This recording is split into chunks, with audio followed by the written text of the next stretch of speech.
పిల్లలు, ఈరోజు మనం సునందుడు, ఉపనందుడు అను అన్నదమ్ములు తపస్సు చేసి బ్రహ్మను మెప్పించి ఎలాంటి వరాలు సంపాదించారు? పిదప దేవతలను, మునులను, మానవులని ఎలా హింసించారు? వారిని ఎవరు ఉపాయంతో సంహరించారు అనే విషయాలను ఈ చిట్టి కథలో తెలుసుకుందాం. ఈ చిట్టి కథ పేరు తిలోత్తమ. హిరణ్యకశిపు వంశమున నికుంభుని అనువానికి సునందుడు, ఉపనందుడు అను పుత్రులు కలరు. వీరు హిరణ్యకశిపునికి మనుమలు.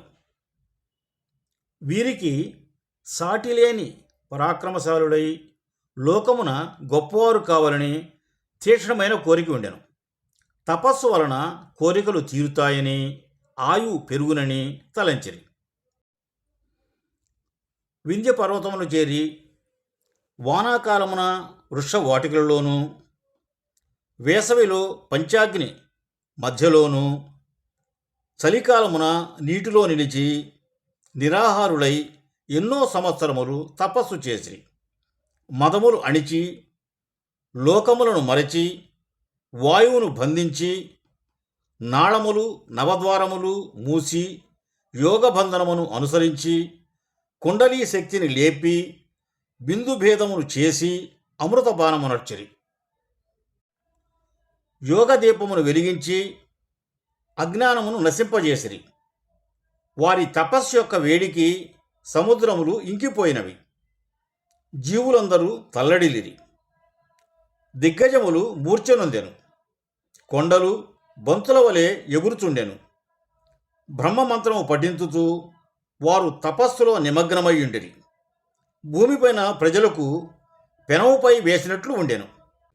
అప్పుడు బ్రహ్మదేవుడు వారి తపస్సుకు మెచ్చి ప్రత్యక్షమై ఇట్లు అనెను: మీరు చేసిన తపస్సుకు మెచ్చితిని. మీరడిగిన వరమిత్తును, అడగండి. వెంటనే వారు లేచి సాష్టాంగ నమస్కారం చేసి ఇలా వరమడిగిరి: దేవతల చేత గాని, శివుని చేత గాని, నరుల చేత గాని, చరాచరముల చేత గాని మరణము లేకుండా వరం వసగమని ప్రార్థించిరి. మాకిద్దరకు ఇంకొకరి చేత మరణము లేకుండా వరమిమ్ము అని అడిగిరి. అంతటా బ్రహ్మదేవుడు, నాయనడారా, పుట్టిన జీవి గిట్టుట సహజము. కాలనియమమునకు కట్టుబడక తప్పదు. కనుక మీకు ఒకరి చేతిలో ఒకరు తప్ప ఇతరులతో చావు లేదు. మీరిరువురు సోదరులు ఐకమత్యంతో ఉండి కలహించుకొనక లోకమునకు హితము చేయుడు, చిరకాలము సుఖింపుడు అని ఆశీర్వదించి తన లోకమునకు వెళ్ళిపోయెను. వెంటనే వారు దేవతలపై దండెత్తిరి. వింధ్యాచలమున నివసించుచు దేవతలను గెలిచి స్వర్గమున గల వస్తువులన్నిటినీ గైకొంటిరి. వారు రాక్షస శిల్పియగు మయుడుని పూజించి అతనిచే సముద్ర మధ్యమున నగరమును సృష్టింపజేసుకుంటిరి. ఈ మయుడు శ్రీ విరాట్ విశ్వకర్మ భగవానుడి పుత్రుడు మయబ్రహ్మ కాదు. ఎట్టి ఆటంకము లేక వైభవముగా పట్టణమును ఏలుచుంటిరి. వారు మునులను, దేవతలను, దేవ యక్ష గరుడ కిన్నరులను జయించి నాగరికులకు ప్రజలను బాధించుచు పుణ్యవంతుల నిత్యకర్మలకు ఆటంకము కలిగించుచుండరి. సింహ, వ్యాఘ్ర, గజరూపములతో తిరుగుచూ ప్రజలకు ప్రాణభయమును కలుగజేయుచుంటిరి. వారి రాక్షస కృత్యములను భరించలేక దేవేంద్రాది దేవతలు పలు దిక్కులకు పరిగెత్తిరి. వారి ప్రతాపమునకు తట్టుకొనలేక విష్ణువు సముద్రమున దాగెను. శివుడు జడలు పెంచుకొనెను. గరుత్మంతులు పైకెగిరి, నాగులు పుట్టలో దాగి ఉండెను. దేవతలందరూ బ్రహ్మదేవుని చేరి వారి బాధలను వివరించి తమను రక్షింపవలసిందిగా కోరిరి. అప్పుడు బ్రహ్మదేవుడు ఇట్లు పలికెను: అన్యులు సునందుని ఉపనందుని సంహరింపలేరు. పరస్పర యుద్ధమునగాని వారు మరణించరు. అనురాగపూరితులకు ఆ సోదరుల మధ్య భేదమును సృష్టించడ అసాధ్యము. నాచే సృష్టింపబడిన కామిని కాంచనాదులచే వారిని ప్రలోభపెట్టుట సాధ్యపడదు. మనందరము అనగా నేను, విష్ణువు, రుద్రుడు, అందరూ దేవతలము, విశేష గురుడు, విశ్వపిత, విశేష ప్రజ్ఞానిధి, ధైర్యశాలి, విశ్వమును పాలించువాడు, సర్వకార్య సమర్థుడు అగు శ్రీ విరాట్ విశ్వకర్మ భగవానుని ప్రార్థించదము. ఓ జగత్ప్రభు, జగద్గురు, జగత్తేజం, విశ్వనాథ, విశ్వబ్రహ్మ, మేము సుందోపసుందుల బాధను తడలేకున్నాము. మీరే ఉపాయం ఆలోచించి వారిని సంహరింపవలెను. ఎవరి చేతను చావు లేదని బ్రహ్మదేవుడు వరమిచ్చెను. అందుచేత వారు ఎవరి చేతను చంపబడరు. మీరెరుగని మాయోపాయములు లేవు కనుక ఎట్లయినా ఆ మాయాదుల బాధల నుంచి మమ్ము కాపాడము అని అనుదింపగా శ్రీ విరాట్ విశ్వకర్మ భగవానుడు ప్రత్యక్షమై ఇలా పలికెను. అంతగా చింతించవలదు, ఆ రాక్షస జంటను చంపెదను అని పలికెను. బ్రహ్మాది దేవతలను పంపివేశను. శ్రీ విరాట్ విశ్వకర్మ ఆ రాక్షసులు ఒకరితోనొకరు పోరాడుకొని చనిపోవు ఉపాయమును ఒకదానిని ఆలోచన చేసెను. ఒక త్రిలోక సుందరిని సృష్టించెను. ఆమెకు తిలోత్తమ అని నామకరణము చేసెను. ఓ తిలోత్తమ, నీ సౌందర్యమును చూసి ఎవరు భ్రాంతిపడరు? నీవు సుందోపసుందుల కడకు పోయి నీ నేర్పుతో అన్నదమ్ములకు వైరము కల్పించుము. వారిరువురు ఒకరితోనొకరు యుద్ధము చేసి మరణింతురు. నిరుపమాన సౌందర్య రాశ్యకు ఆ తిలోత్తమ సుందరి తళుకు బెడుకులతో, వయ్యారముతో, మిలమిలలాడుతూ, హంస నడకతో, వెన్నెల నవ్వులతో, నిగనిగలాడుచూ, శరీరకాంతితో, సుగంధ వాసనలతో మన్మధుని మోహనాస్త్రమా అన్నట్లుగా ఆమె సుందోపసుందుల నడుము నిలిచెను.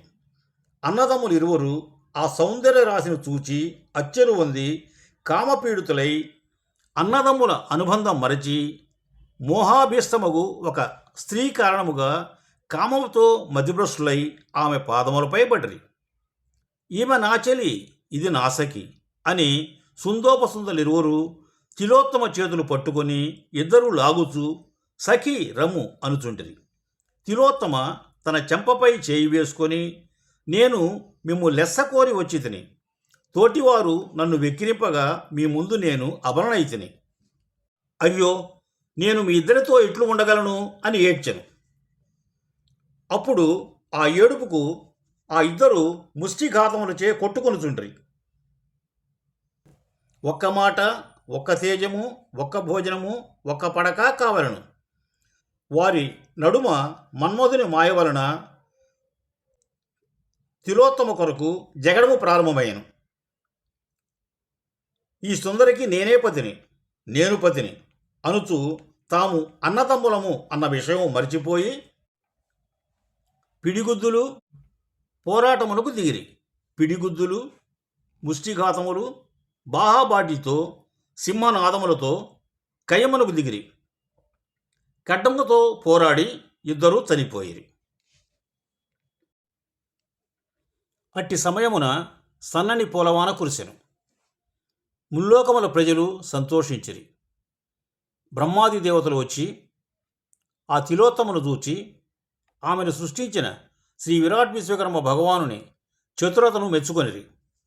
దేవతలందరూ శ్రీ విరాట్ విశ్వకర్మ భగవానుని ఇలా ప్రార్థించిరి.